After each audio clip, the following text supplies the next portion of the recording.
You ready? I've got a friend here with me. Hello everyone, welcome to MILF Hotline, episode 1, where tonight our topic is going to be how do you move on after a breakup, after a long-term relationship, a short-term relationship, and how do you empower yourself through a hoe phase.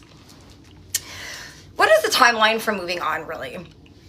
I feel like earlier in the week I talked about how there's really no timeline for moving on once you've been in a relationship where love is very present.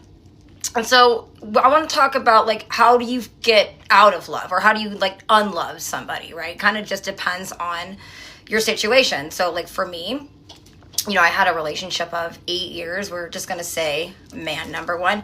Hey, Jocelyn. Mwah. And when that breakup happened for me, because it was 8 years of not just bad, right? It was good. For example, I went like into a crazy serious depression, and I went and stayed with my sister for a little while in Portland, which a lot of you know that Portland is really rainy. So if you're really depressed and you have to go to Portland, you're not doing something right. So even though I love Portland, right? But still.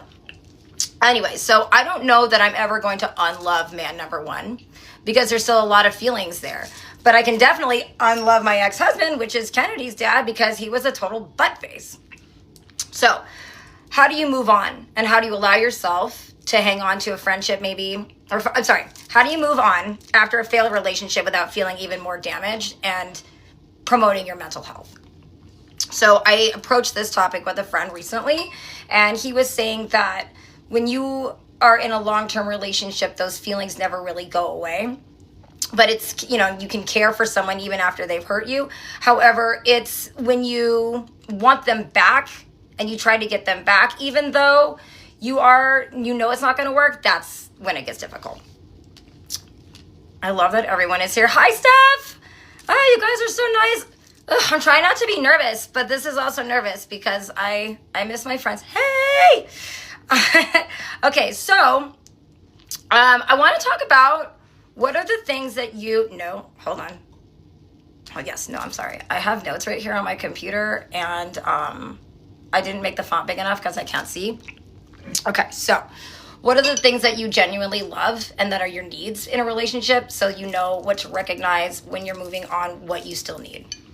So like for me, I know I need cuddles. I need a lot of attention, which actually I'm really glad that Stephanie and Jocelyn are here in the chat, because this is something I really wanted to be brave about saying, is that I know that I've been told that I don't like to be alone.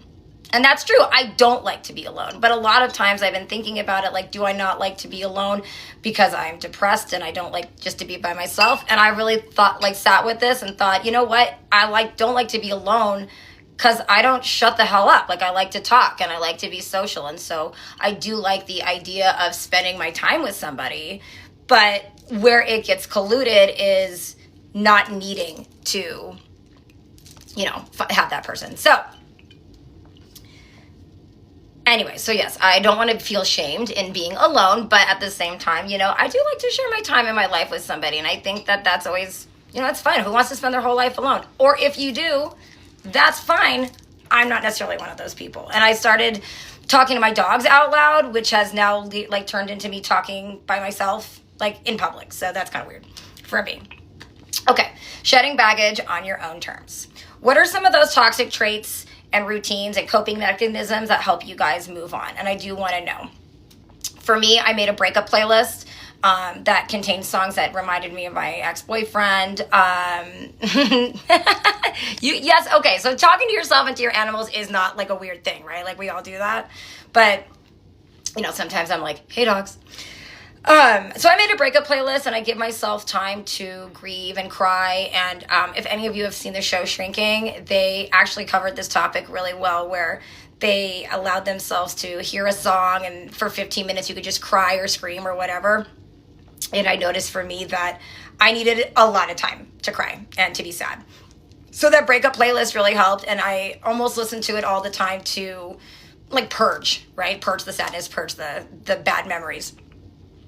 I think I talked about this earlier in the week, that I have a collection of my ex's hoodies that I stole. And sometimes I put those on just to feel closer to the good memories that I had. At the beginning, it was sad because for me, like I wanted to be hugged by him, but then I noticed that these clothing items just made me feel stronger and closer to the good memories that I had. Hello to all my friends that are joining. I am really, really excited that you're here. You can tell my ex about my theft. That's fine. Actually, he does know a lot of the stuff that I stole. Like in the breakup, I said I was keeping certain things. But also, if he really wanted them back, he would come get them. Okay, so part of my toxic like traits too, and moving on is like I really did think that he and I could be friends. And some of you guys out there really can be friends with your exes, and I applaud you for that. And for me, it was fine for me to be friends with him when I was moving on and dating and starting to see new people. But he had gotten a girlfriend recently, and then I was like, I couldn't. It was like breaking up all over again, and that was not fun. And it brought up a lot of like feelings of shame that I failed at that relationship. So I've talked to a few of you about having a hoe phase and how to hoe responsibly and the differences between having a hoe phase and having a fuck buddy. And I think that this is a really healthy alternative to having a relationship, and here's why. And if you guys have thoughts on that, please let me know because I want to talk about them. I've suggested if you have a roster of suitors, then you get to enjoy the best parts of people all the time. And I'm not suggesting that you overlook their flaws or if they're causing drama or they're toxic. Those are not good. But if you can enjoy these people and keep the drama and frustration to a minimum, why wouldn't you? Hold on, I'm told I can invite guests. This is kind of fun. Yay. Okay, so in creating that roster, how are you going to do that? Do you want to do dating apps? Do you have some old flames that are still single that you want to, bring up to the big leagues? I had a couple of those, and, that was fun. But for the first step for me was to regain my queen status and like realize my value and my worth. And initially, after my breakup, I didn't really care if I ever had sex again. And then my first encounter back, even having sex with someone, just like sent me into a major depression spiral. And I felt like maybe I was only used, for one thing, that guys really were only going to want me for sex. What are you saying?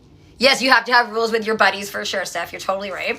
And we're going to get there too, because there's lines that can be crossed. Hello, Ray Cooper. So to get myself like reacquainted with, I do want to have sex. I want to look good. I want to feel good. Like, I wouldn't say, I don't know that I'm the world's best at sex, but if it was an Olympic sport, I'd be on the podium for sure. I'm great at sex. I feel great about my body. And the way that, like, something that really helped me, feel better about myself and empower myself was I started an OnlyFans. And I was encouraged to do it. And the thing with OnlyFans is that it's not just for porn or feet. You could do whatever you want. It's like your own little side quest. Yeah, no, you definitely don't want to hear about the side quest for like this other things with your. Yeah, no, you definitely don't want to hear about the side quest for like this other things with your buddies, and that's true. Like with the having a hoe phase, and if it's somebody that that's a friend, you're right. You definitely don't I don't want to hear about somebody else having sex with not me. So the OnlyFans thing has been really fun for me. Originally, I was like, a lot of people say they want to sell their feet pictures, and I'm like, well, maybe I'll do like an equestrian theme because I'm a professional horseback rider. And a lot of my gay friends encourage me to not lean into that theme and lean into the hot tattooed mom thing. So I do a lot of artistic nudes on there, and yeah. Oh, someone's gonna. Hello. Why do we want to do this? We're gonna follow you. And hold on. Oh, hold on. I don't know how to unco-host somebody, so hang on one second, y'all. Okay. I don't know, but how do I unco-host? 1 second. Ya toqué la pantalla a todos. Oh, he's Hispanic. I don't know how to undo it. It's on the bottom. Oh, okay. Oh, I see you. Okay. You're very nice. Do you have something to say, Mr. Alejandro? Nah, you can leave though if you want. Well, you can leave. You just say you're leaving, so go ahead. I just say I'm leaving? Yeah, you say you're on co-hosting, so. Oh, I see you. Oh! Ah! Now, how do we go back to being live? Oh, there we go. Okay. So anyway, I don't know. He was kind of like, he wasn't even that cute, but thanks for trying. I really appreciate it. Okay. This is so frustrating, but it did help kill some time, and I really needed that. So we talked about OnlyFans. Oh, sorry, on a live time. Okay, sorry. Thank you, Kennedy. Okay, so let's talk about hoeing responsibly. What? It's no better than killing. No, you can hoe. You can hoe. So we talked about maybe having, yeah, stranger danger, totally. Okay, so we talked about rosters and dating apps. So I wanted to regain my queen status, like I said. I wanted to do OnlyFans, and then a lot of my followers were like, my ex, or men that I knew, and I was almost even more flattering, but I was like, you can just send me the money directly. So, drawing the lines on hoeing responsibly. Obviously, you want to be careful with your mental health and your physical health. You don't want to come down with an STD, or, if you're a straight woman and you get pregnant, that's the last thing you want to do. So you have to make sure you're being responsible that way. But how can you feel empowered through the sex and having your hoe phase without feeling like you're using someone or someone is using you? So setting those boundaries. I've gone on some dates with some guys where, eventually we started talking about sex and, taking things to the next level, and knowing that like what other people's sexual boundaries are or interests are is also really important, because he was interested in some things I just was not interested in, and I didn't want to lead him on. Other men I went on dates with were like, they just wanted to make out. And that wasn't for me at all. So your hoe phase also doesn't have to just be about sex. Maybe you want to be a makeout slut, or a cuddle whore. I like cuddles. I like making out. So maybe you just want to get reacquainted with physical touch and some social interactions, and that's okay too. But you do need to be careful of the backlash. One of my best friends and I, we thought maybe we could be each other's like part-time. One of my best friends and I, we thought maybe we could be each other's like part-time hoes. Well, he was getting out of a long-term relationship and I was getting out of a long-term relationship. But then feelings developed, and so that's been very complicated because our lifestyles are not compatible, and there's a lot of love there. So trying to figure out now like where we go from here, like, are we able to, like, can he compromise on his goals and values, and can I do that same thing? I'm going to invite, oh, look, I can invite you guys as guests. This is so cool. And so when you have a hoe phase and then you come out of that, like, do you feel like you lose your independence and things like that? I hear you. I hear you, Jocelyn. Oh no, I didn't want to do this. Okay, well, you have to figure out how to unjoin because I'm not doing it again. Okay. But I love you. Tell Nancy I said hi. So also, how much time are we at so far? Kennedy, do you know? Girl, I haven't been counting. My kid doesn't care. As a single parent, I think it's also really important to set those boundaries with yourself and have that talk with your kid. Like, I have a really unconventional way of parenting. My daughter is 13. You're talking to someone, we watched White Lotus together. We've seen The Sopranos, Boardwalk Empire. We talked about, like I think I said in the last live, how the differences between how a man and woman have sex, with how two men have sex, with how two women have sex. I've been very open and honest with her about my past, and I've had girlfriends. So I think that for her, like me being in a long-term relationship for 8 years and that man helped raise her, it was really important for me to have that talk with her that I want to get back out there and that I probably will be sleeping with other people. But how can I do that without seeming like not responsible or not respectable or, as a parent and a role model? And that brings up, how do you hoe responsibly? And for me, it was not bringing those people here to my house when she's here. It's not introducing her to people that I don't think are even going to be around as friends, because hi Jacob, I love you too. Because she gets attached to people, and it's been really hard. Also, like during my breakup, I was a huge mess depression-wise and crying all the time. So I don't want her to think like that's going to be a routine for me to constantly be with somebody, get my heart broken, rinse and repeat. But I also make sure that whatever new person or hoe phase I was in, that it doesn't take away my time with her or make her feel like she's the most important. So if that is something where you have that kind of relationship with your kids, I think it is important to let them know that it's okay for you to move on, but that they're still valued. And their opinion matters too. At one point, Kennedy was like, I think you should stop having a hoe phase. And I did stop having a hoe phase. And I also think that for me, what was important getting back out there was letting these men know I'm straight, so I'm into men. Let them know that they have to date me, and that if we're going to spend some what's the word I'm looking for, extended time together, that's going to include text check-ins, FaceTime, phone calls. Like I love, I love attention. And more than that, just being with us. Well, maybe. But anyway. Okay, so I had a couple of fan responses that did remain anonymous, so I'd like to go into that. And then if anyone has anything to say in the chat about any of this, I can also talk about it. So I had sent out some questions to some of my friends and families and asked them about them getting past breakups, moving on. How did they have sex casually? Like how do you do that without having emotion and still feeling empowered?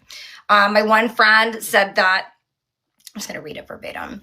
It says, I'd say it depends on the relationship, the depth and seriousness of a relationship, and the circumstances of the breakup and the individual. And it can take weeks, months, years for people never to move on, or some people never move on and go full psycho, which I'm still working on not going full psycho, to be honest with you guys. Like, it's hard. It's hard when you're any kind of person, but I'm going to go with it's hard for me being a straight woman sometimes because I am a little crazy. But he says, I'm the wrong person to give advice about a healthy hoe phase journey. I hardly know what is right for myself, and that is usually different for what is right for others. But ultimately, listen to yourself. And I think that is important, that maybe you are looking for something long term. But in the meantime, you want to be a hoe, and that's okay.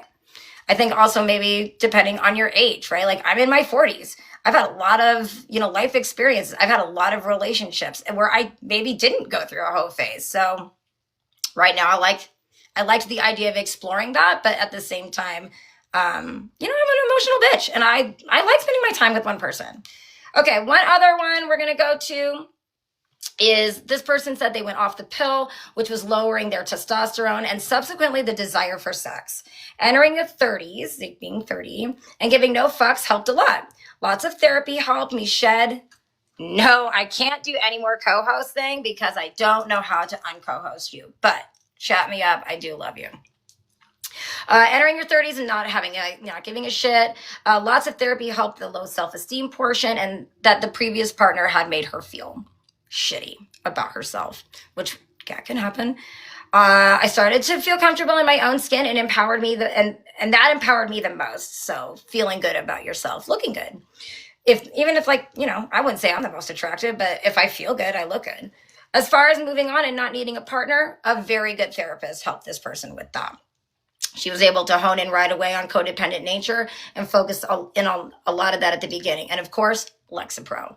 And that also brings me to, I am a huge advocate for mental health and medication if you need it.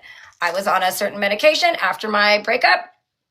I went crazy and I was really depressed, and certain medications can only do so much. So I changed it and I am on the road now. I feel so much better. And I know a lot of people out there are scared because maybe they've had some negative interactions with certain medications and it didn't make you feel very good. But if you run anxious and you're nervous and there's things about you that you would like to shed, talk to your doctors because you know what? They're there to help you. Anyway, okay. I think that is it for now. I'm sorry if I talked a million miles an hour.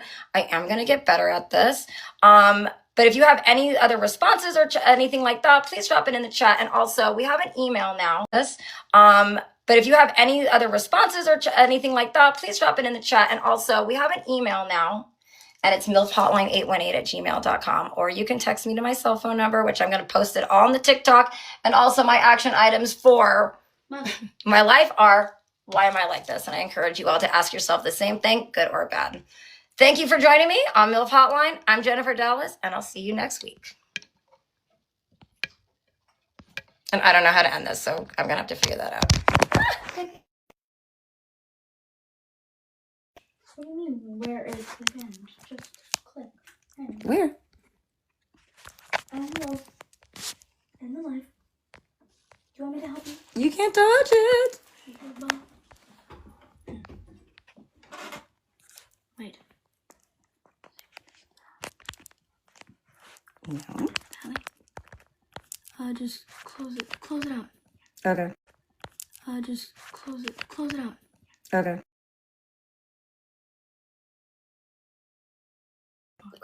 I told you to refresh it. Like, end it. Kennedy, you're so mean to me. It's on a stick. How are you gonna do it? Kennedy, that's